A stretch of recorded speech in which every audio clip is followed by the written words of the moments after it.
Welcome to The Explainer. Today, we're diving straight into a crisis defined by two massive simultaneous countdowns.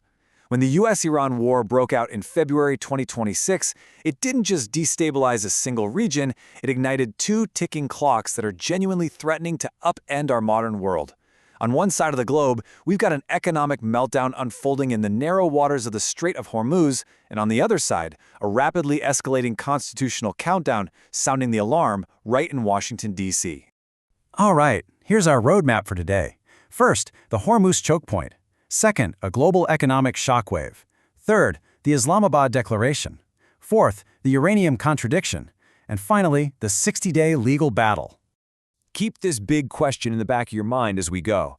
How on earth does a localized, regional conflict manage to literally break the global economy in a mere 60 days? To really answer that, we have to look at the geography of global energy. Section 1. The Hormuz Chokepoint.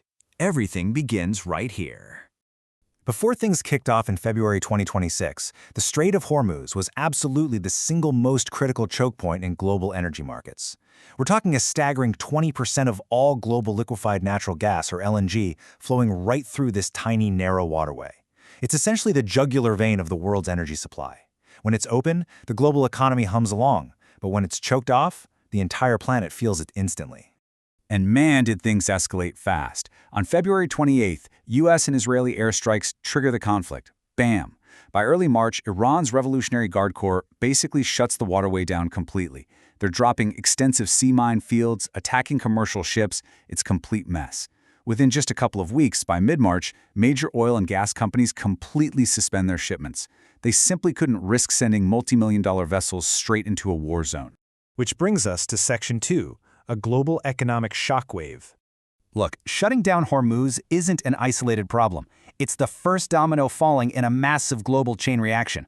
Step 1, the strait is mine-enclosed. Step 2, regional oil and LNG shipments hit a brick wall. Step 3, because a huge chunk of global energy is suddenly trapped, energy costs violently spike. And Step 4, this is where it gets really terrifying, that massive energy spike and shipping halt completely crashes the production of global commodities.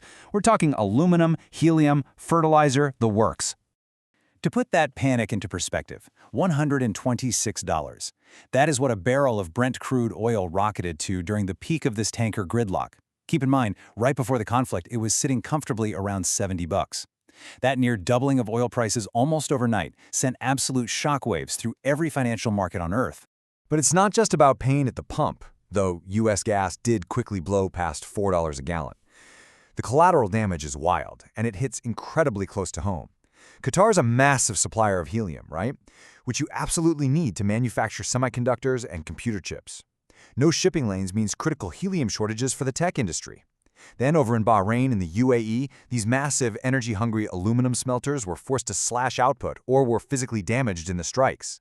And arguably the scariest part, global sulfur and fertilizer exports just choked, which directly threatens global agriculture and drives up grocery prices everywhere. Okay, moving on to Section 3. The Islamabad Declaration. With the global economy practically bleeding out, the international community scrambled for a diplomatic fix. Pakistan stepped up to broker a memorandum of understanding in Islamabad, and President Donald Trump publicly stated this peace agreement was quote-unquote largely negotiated. The core idea here is a 60-day ceasefire extension. In exchange for the U.S. lifting its naval blockade on Iranian ports, Iran clears the sea mines and immediately reopens the strait. Oil flows again, and the world economy gets a desperate chance to breathe. Which leads us to Section 4, the Uranium Contradiction. Sounds like a great temporary fix, right? Well, there's a huge hidden catch. There is an irreconcilable gap between what Washington is demanding and what Tehran is actually putting on the table.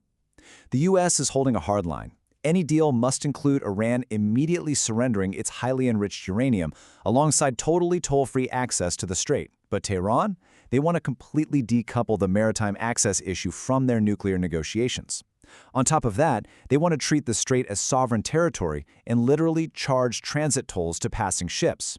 So both sides are claiming a deal is close, but their actual foundational terms are in complete contradiction. And here is the reality check. That Islamabad framework is incredibly fragile. Market analysts are warning that if this diplomatic bridge collapses over these contradictions, the world's remaining emergency oil buffers are going to be completely wiped out. If that first ticking clock runs out, we are looking at crude prices skyrocketing toward $150, maybe even $200 a barrel. We're talking about triggering a synchronized global recession. Now let's hit Section 5, the 60-day legal battle. Because while that economic clock is ticking loudly overseas, there's a second clock causing absolute panic right now in Washington, D.C. Enter the 1973 War Powers Resolution. This is a post-Vietnam federal law meant to keep the president's military power in check during prolonged engagements. The rule is pretty straightforward. If the president sends U.S. troops into hostilities, they have exactly 60 days to either get explicit permission from Congress to continue, or they must pull the plug and terminate the use of those forces. Let's track exactly why this is suddenly a massive legal emergency. U.S. forces officially entered hostilities back on February 28th. Now, there was a temporary ceasefire that paused the actual shooting on April 8th. But if you read the strict text of the law, 60 days from February 28th lands precisely on May 1st. The deadline has arrived. And guess what? Congress hasn't authorized this war. Which gives us a massive domestic standoff.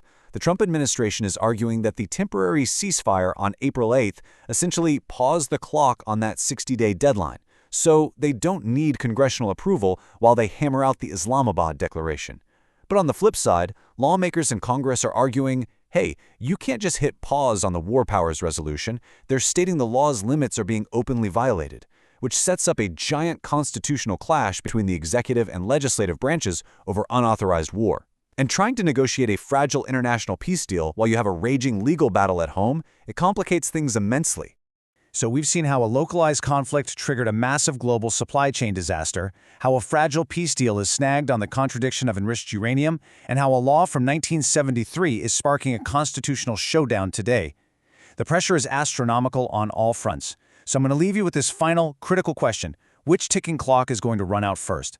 Will the global economic buffers collapse, sending oil straight to $200 a barrel? Or will the domestic legal deadlines in Washington force the military's hand? Keep your eyes on both clocks, because how this plays out is going to shape the global economy for years. Thanks for joining me for this explainer, and keep asking the right questions.